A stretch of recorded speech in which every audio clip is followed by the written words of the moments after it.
Having done politics and economics in Bradford, clearly I can tell you without a doubt the politics has been far more useful in banking than the economics.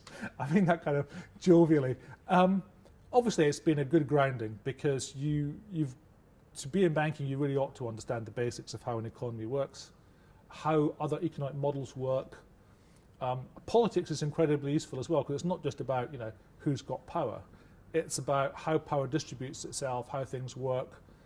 And the two things, politics and economics working together, have been actually quite useful in my career.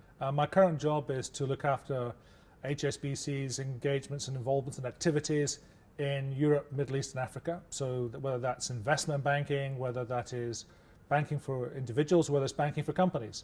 And obviously that's a lot of people to look after as well, so there's a lot of people management and leadership involved, as well as a little bit of strategy, and hopefully through the process of that we can serve our customers.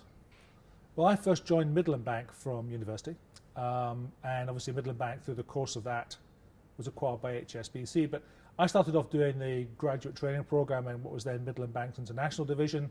That was just doing all sorts of things. My first job was actually filling in old-fashioned vouchers for a company that no longer exists in a sort of office suite above the Chicago Pizza Pie factory off Oxford Street. Not the most salubrious start to a banking career. Hi, Jay.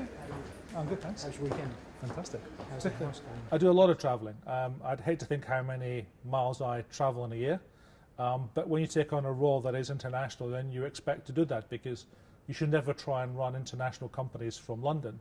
There's a great, sort of sense of sort of past colony from doing that. You've really got to get out and see people on the ground. And I think it's also very important when you are trying to do business for either individuals or institutions or corporates, that actually you go and meet them on their home turf and you see what their business is really like. In terms of the reputation of bankers right now, when you're at the bottom, there's only one way to go. So you have to be positive around, and some of it is truly deserved. Some of it I would say perhaps isn't quite so deserved, but whether it is or isn't, the perception is that it is.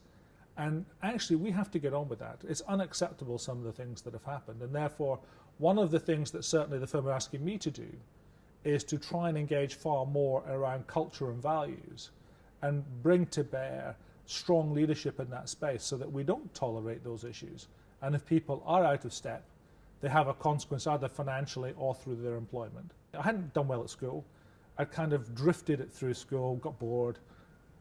The university, mainly through some individual lecturers, but also just through the sheer content on the course, opened my eyes to a whole new series of questions that made me really think a great deal about myself, about life, about just the basic models around. And therefore for me it was just I remember being tremendously intellectually excited.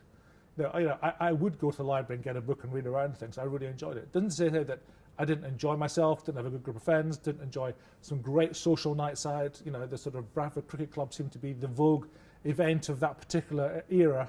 And we had some great times there. I don't feel I missed out on any of that. But at the same time, I think what it defined for me was almost a second chance, having not done so well at school. I can't thank the University of Bradford enough. I mean, it gave me a great opportunity to understand and to farm my intellectual inquiry into life. If I had my time again, I wouldn't change a thing. I would do the same course, same university. It's been fabulous for me.